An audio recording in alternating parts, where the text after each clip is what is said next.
माँ, आपको सॉरी करते शर्म नहीं आई? माला जी रसोई घर में अपने पति सौरभ के लिए चाय बनाने जा रही थी। तभी डोरबेल बजी और दरवाज़ा खोलने चली गई। जब दरवाज़ा खोला तो सामने बेटे और बहू खड़े थे। माला जी उनको देख थोड़ा आश्चर्यचकित हुई।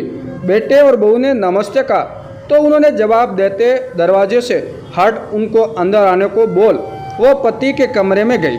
अनुरोध और निया आए हैं। माला जी कमरे में घुसते हुए पति सौरभ जी से कहा। सौरभ जी ने अखबार चेहरे से हटाकर पत्नी की तरफ देखा, थोड़ा गुस्से से पूछा, वो लोग क्यों आए हैं? उनका क्या है? या थोड़ी तल्लखी से बोले, आता हूँ बात, क्यों गुस्सा हो रहे, जाने दे। आपके बेटा बहू और अभी आगे पति से कुछ कहती कि सौरभ जी ने ठोक दिया। बस करो माला, कितना सब्र करोगी? कभी तो जुबान से कुछ कह दिया करो, किस मिट्टी की बनी हो। सौरभ जी बाहर आए तो ड्राइंग रूम में अनुरोध और निया, उनके बेटा और बहू बैठे हुए थे। पिता को देखते ही दोनों उठे और पाँव छूने के लिए झुके। ठीक है बैठो, कहते हुए सौरभ जी एक सोफे पर बैठ गए। माला जी किचन की तरफ चल दी। जब तक माला जी चाय और कुछ खाने पीने की लेकर नहीं आई तब तक कमरे में गेंद छुपी चाहिए। माला जी ने ही पूछा, और सब ठीक है? आज 5 साल के बाद हमारी याद कैसे आ गई? अनुरोध ने पहले माँ की तरफ देखा, फिर पापा की तरफ और बोला, याद तो मम्मा बहुत दिनों से आ रही थी, पर हिम्मत आज ही कर पाए आपके सामने आने की। और अनुरोध अचानक उठकर पापा के पास गया और उनके पैर पकड़कर बिलक उठा। निया ने मुंह नीचे कर लिया, उसकी भी आंखों में नमी थी। सौरभ जी ने कुछ नहीं कहा। माला जी की आंखों में आश्चर्य था। कुछ पूछती कि अनुरोध की आवाज़ आई, पापा थैंक यू, सब बहुत छोटा है, पर आज आपकी वजह से ही मैं सिर उठाकर सबका सामना कर पा रहा हूँ। अगर आपने वक्त पर हमारी सहायता न की होती, 35 लाख न दिए होते, तो पापा आज मैं जेल में होता। माला जी ने शौक कर पत्ते की तरफ देखा। 35 लाख कब दिए, क्यों दिए, ये मुझे नहीं पता और आपने मुझे बताया भी नहीं। अब आश्चर्यचकित होने की बारी अनुरोध और निया की थी। सौरभ जी की आवाज़ आई, हाँ नहीं बताया, क्योंकि तुम तब तनाव में आ जाती जब मैं तुम्हें ये बताता कि हमारे इस शहबाजजादे ने लाखों रुपये लोन लिया था एक फाइनेंस कंपनी से, जिसे ये चुका नहीं पाया और कंपनी ने इस पर केस कर दिया था, तो मैंने वो चुका दिए।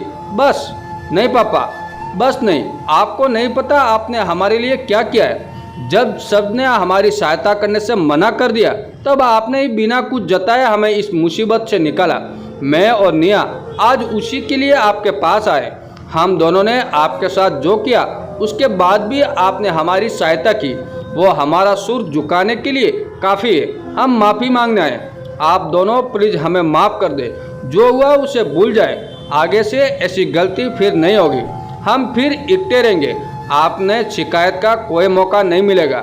हम सौरभ जी ने हाथ उठाकर अनुरोध को इशारा किया, नहीं माफ़ तो मैं तुम्हें मरते दम तक नहीं करूँगा।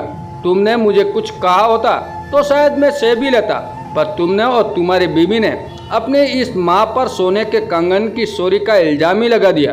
तुम भूल गए थे तुम्हारी इसी माँ ने तुम्हारे बुआ के लिए अपना सारा सोना तुम्हारे दादा दादी के हाथ में रख दिया था कि घर की इज्जत का सवाल है। सोना तो जिंदगी में कभी भी बन जाएगा, पर आपकी पगड़ी में उछलने नहीं दूंगी। खुद की नौकरी करते हुए भी कभी पैसों का मोह नहीं। तुम्हारी पढ़ाई लिखाई, तुम्हारे करियर को बनाने के लिए उसने क्या क्या ना किया, मुझे पूछो। और तुमने अपनी माँ को ही चोर बना दिया। तुम्हारी बीवी ने तुम्हारी माँ की अलमारी की तलाशी तक ले ली और तुम उसका साथ भी दे रहे थे। तलाशी में तुमसे एक बार भी विरोध में कुछ कहा नहीं गया। इसका अर्थ तो ये होता है ना कि तुम्हें भी लगता था कि तुम्हारी माँ ऐसा कर सकती है। और बाद में वो कंगन इसी निया के अलमारी के नीचे से मिला तो बड़े आराम से कह दिया, सॉरी कभी कभी ऐसा हो जाता है। तो बरखुरदार वो माँ थी तुम्हारी, तुमने ऐसा सोचा भी कैसे? तुमने तो वही किया जो तुम्हारी पत्नी ने करवाया। तुम्हारी पत्नी तो किसी और के पेट की थी, लेकिन तुम तो हमारे अपने थे ना। माँ को रुसवा करने में तुमने कोई कसर नहीं छोड़ी।